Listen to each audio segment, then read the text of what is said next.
Olá, vamos falar sobre saúde emocional e sobre o tema Você é aquilo que você pensa. O que é que tem passado aí no seu coração, no seu pensamento? O sábio Salomão, o segundo homem mais sábio da história da humanidade, o primeiro foi Jesus, o segundo foi Salomão, ele nos ensina lá em Provérbios 23, 7, que assim como imaginou o nosso coração, a nossa alma, nós seremos. Você já parou para pensar na expressão que ele usa? Assim como nós imaginamos, nós somos. Em outras palavras, nós somos aquilo que pensamos, nós somos aquilo que decidimos ser. É interessante que, como pastor, eu aconselho muitas pessoas.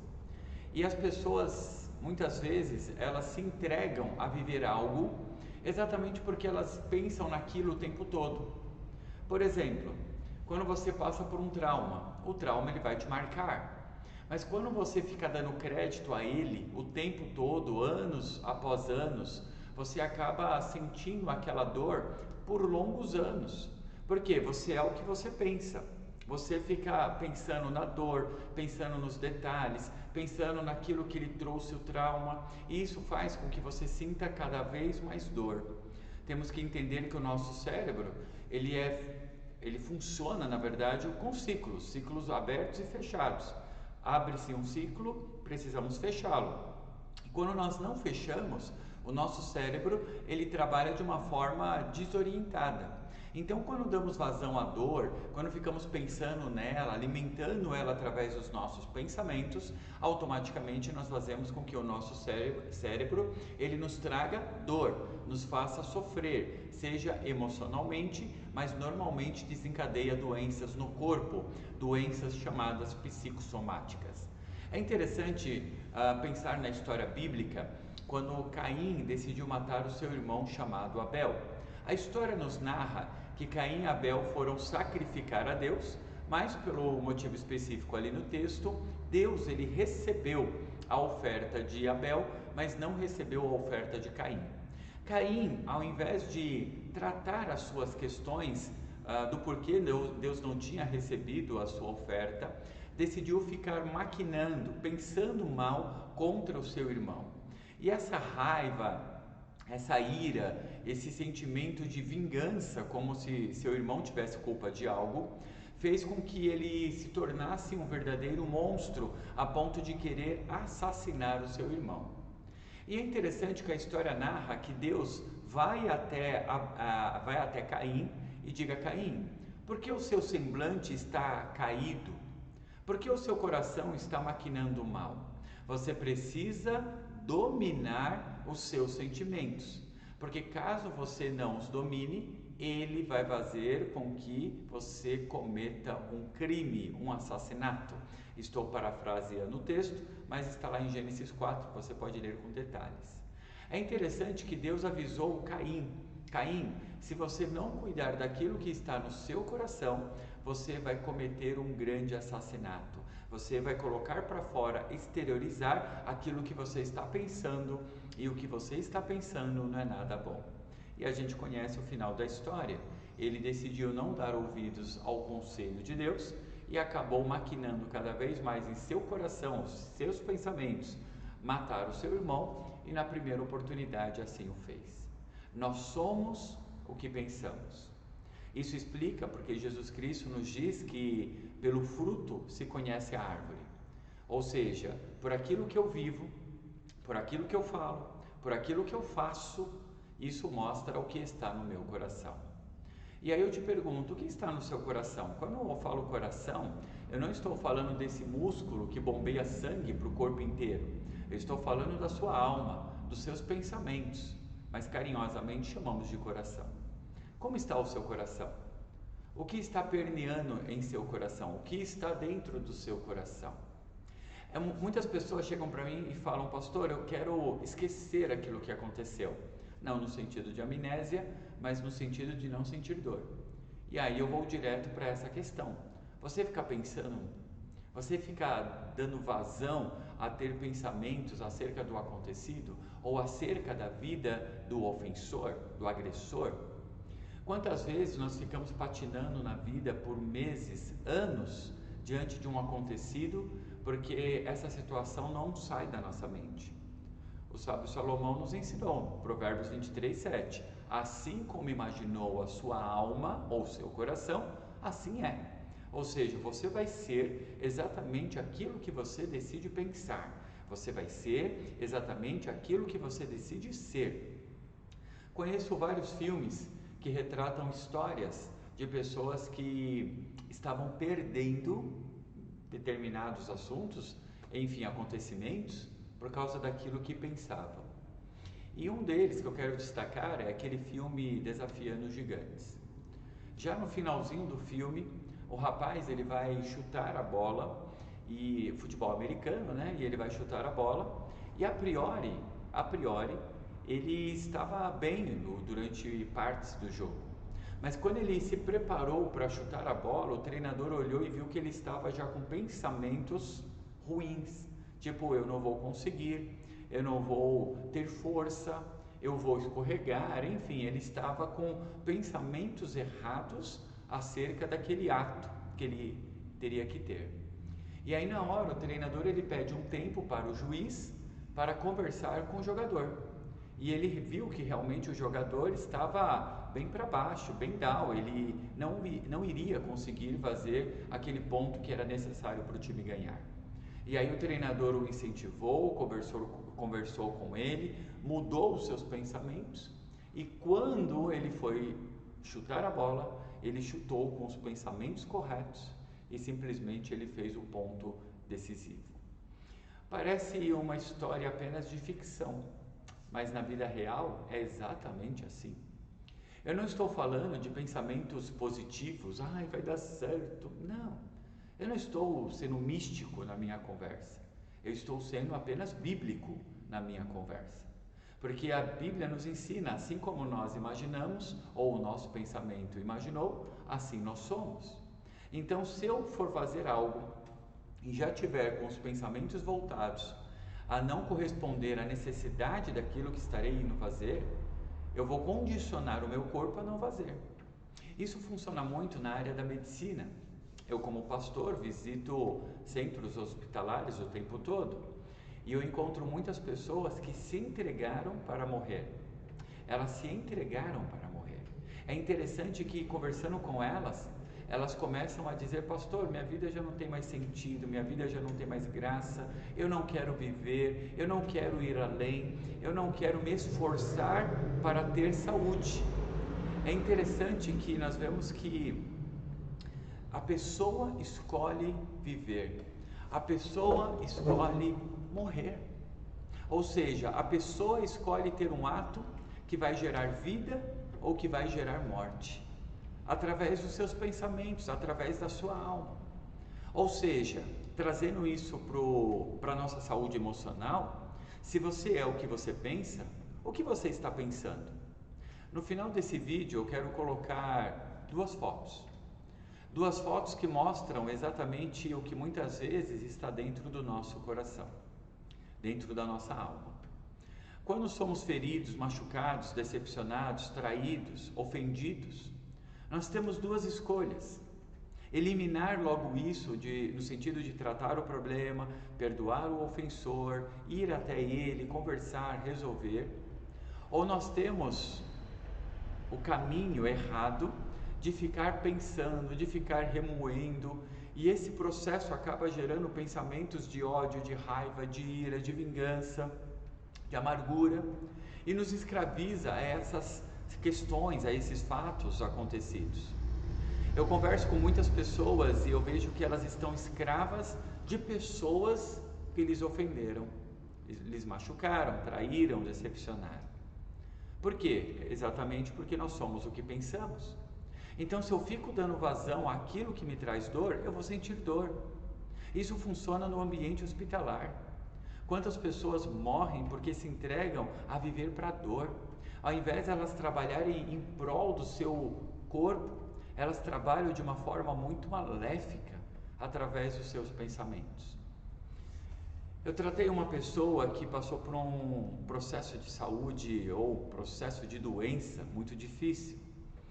E durante todo esse processo, ela foi, ou em partes desse processo, né, durante esse processo, ela foi decepcionada com o acontecimento. E quando isso ocorreu, o seu corpo se entregou para a doença e o corpo começou a definhar, simplesmente porque ela se entregou para viver a dor que aquela pessoa lhe causou. Tive a oportunidade de estar com essa pessoa e tratei a questão, conversei, caminhei com ela durante um tempo, e louvado seja o nosso Deus, que ela decidiu perdoar, tratar, resolver essa questão. E quando ela tirou esse peso do seu coração, da sua alma, dos seus pensamentos, o seu corpo começou a reagir a favor da saúde e hoje ela é uma pessoa saudável. Conheço outras pessoas que tiveram outros problemas físicos exatamente porque a sua alma estava doente, escrava de pensamentos escravizadores. E quando você fica pensando acerca da dor, se entregando para viver essa dor contínua por causa dos seus pensamentos, você fica se auto-sabotando. E quando você se auto-sabota, você está colocando a sua vida exatamente numa ladeira e descendo cada vez mais rápido, porque você é o que você pensa. E aí você decide viver a vida do agressor, o ato que o agressor teve, as palavras que falaram para você, você fica retroalimentando aquele acontecimento que lhe feriu, que lhe machucou, e isso faz com que você viva escravo dos seus pensamentos.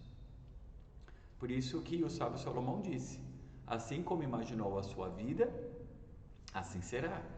Porque você vai condicionar a sua vida a ser assim. Quantas vezes você foi tomar uma decisão na vida, na área profissional, acadêmica, enfim, tratar um problema, e você já foi com pensamentos errados e chegou lá e deu tudo errado. Isso não é nada místico, isso é algo real que a Bíblia ensina, que nós somos o que pensamos. E aí volto a relembrar o texto que Jesus disse: pelo fruto se conhece a árvore. Ou seja, por aquilo que eu dou de frutos, ou seja, por aquilo que eu falo, por aquilo que eu ajo, minhas ações, mostra o que está no meu coração, ou na minha alma, ou nos meus pensamentos.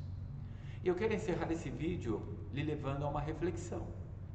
Será que você tem sido escravo dos seus pensamentos? Eu sei que muitas coisas aconteceram ao longo da sua história. Eu sei que você traz aí nas suas costas uma bagagem muito pesada. Traições, decepções, lutas, problemas, marcas da vida, perdas de um ente querido, perdas financeiras, perdas econômicas, no sentido de perda de um trabalho, talvez de um negócio falido. Eu sei que você tem marcas, um peso que você tem carregado e assim vai carregar para o resto da vida. Mas a pergunta que eu te faço é: você vai ficar dando vazão a esses pensamentos destrutivos? Ou você vai fazer uma lista desses pensamentos e tratá-los para que eles não te atormentem mais? Amados, o meu primeiro vídeo dessa série Saúde Emocional foi sobre a pergunta: você quer ser curado? Porque quando nós falamos de saúde emocional, nós estamos falando de atitudes que você vai ter que ter, que ninguém pode tê-las por você. Volto a dizer, eu visito ambientes hospitalares, centros hospitalares, e eu encontro pessoas morrendo exatamente porque se entregam a morrer. A ciência não decretou a morte delas, mas elas decretaram a morte delas. Porque muitas pessoas chegam ao ponto de cometer suicídio. A morte é maldição. Ninguém foi feito para morrer. Nós morremos por consequência de sermos pessoas falhas, pessoas injustas, pessoas pecadoras, como nos diz a Bíblia. Mas a morte não é algo a ser buscado como objetivo, como sonho, como meta, mas é aquilo que o suicida faz. E como que o suicida chega a esse ponto, ou melhor dizendo, como que uma pessoa chega ao ponto de ter pensamentos suicidas? Ela está retroalimentando pensamentos de dor, de mágoa, de amargura, de feridas abertas não tratadas. Será que é justo você viver desta forma? Você vive uma vida de problemas, de lutas, de dificuldades? Sim, todos nós vivemos essa mesma vida. A vida é assim. A vida é cheia de problemas, de lutas, de dificuldades, mas quando paramos para analisar a nossa vida como um todo, nós vamos entender, perceber e afirmar que os nossos tempos de glória são maiores do que os nossos tempos de derrotas. E quando eu foco os meus pensamentos no tempo de glória, nas vitórias que já tive, nos alvos, objetivos, metas que alcancei, em detrimento àquilo que eu falhei, aquilo que me feriram, eu consigo avançar de forma mais rápida. Exatamente porque eu foco os meus pensamentos naquilo que me faz caminhar mais rápido e não naquilo que me destrói. E quando uma pessoa chega ao ponto de ter pensamento suicida, é porque ela está muito pensativa, muito focada naquilo que traz dor, naquilo que traz feridas, naquilo que abre feridas, naquilo que realmente acaba relembrando momentos que deveriam ter sido tratados. Esquecidos não, nós nunca vamos esquecer porque nós não temos crises de amnésia, a não ser que aconteça. Caso você passe por uma crise de amnésia, você realmente vai esquecer de muitas coisas. Mas se você não passar por essa crise, você vai levar por toda a sua vida todas as marcas que ela lhe colocou, a sua bagagem. Você vai levá-la para o resto da vida. E a pergunta que eu lhe faço é: você vai dar vazão aos pensamentos que lhe destrói, lhe escraviza, lhe sabota? Ou você vai dar vazão àquilo que realmente lhe traz paz, alegria, contentamento? Talvez você me pergunte: pastor, como que eu faço isso? Simples. Você deve fazer, na verdade, algumas lições em casa. Primeiro, faça uma lista de tudo aquilo que você tem pensado. E se forem pensamentos de dor, comece a trabalhar para resolver esses problemas. É alguém que você não perdoou? Vai lá e perdoe. É alguém que você não pediu perdão? Vai lá e peça perdão. É um problema de saúde? Vai lá e busque respostas para ter saúde. No sentido, converse com o médico. Se for necessário, com 2, com 3, busque outras opiniões médicas acerca da sua saúde e busque saúde. É acerca de um problema familiar? Busque resolver esse problema, busque ajuda, busque conselhos, bons conselhos e vá tratar, porque problemas tratados não são motivos de pensamentos ou para pensar. Você não deve ficar escravo de pensamentos ou em pensamentos de problemas resolvidos. Nós normalmente ficamos escravos de situações não resolvidas e aí esses pensamentos vêm. Então faça uma lista de tudo aquilo que você tem pensado e busque respostas para cada um deles. E lute para solucionar esses problemas. Corra atrás, arregace as mangas e vá fazer o que tem que ser feito. A maioria das pessoas, elas fogem das suas responsabilidades. E isso faz com que realmente os pensamentos fiquem escravos dessas questões da vida. Os problemas vêm, as lutas, decepções, traições, amarguras, tudo isso faz parte do jogo da vida.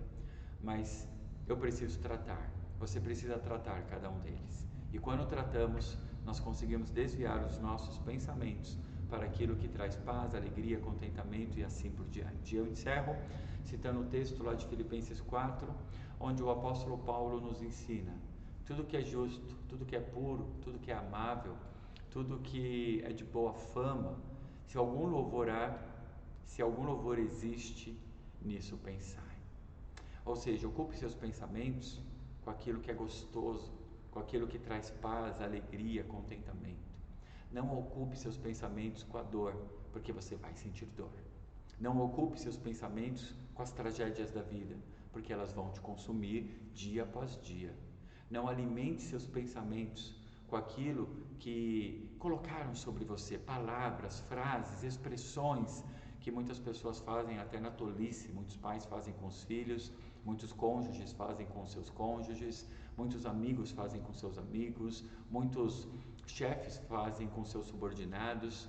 Então, não alimente essas palavras, expressões, jargões que colocaram sobre você, porque tudo isso vai lhe trazer dor, vai gerar uma alma, vai acabar fazendo com que você fique com a alma ferida, né? Com a alma machucada, vai gerar pensamentos de autossabotagem, de destruição. E você não foi criado por Deus para viver dessa forma. Lembre-se da frase: você é o que você pensa. E eu encerro relembrando que agora no finalzinho do vídeo eu vou colocar duas fotos fortes, mas peço que você encare cada uma delas e pergunte para você mesmo: não é isso que você tem feito? Carregado pessoas que lhe feriram, lhe machucaram, que colocaram palavras sobre você? E você ficar pensando nisso o tempo todo? E aí você olha para essas imagens e percebe que você está vivendo para estas pessoas que causaram essas situações. E aí está na hora de fazer essa limpeza, como eu já expliquei. Pense nisso. Você é o que você pensa. Que Deus te abençoe.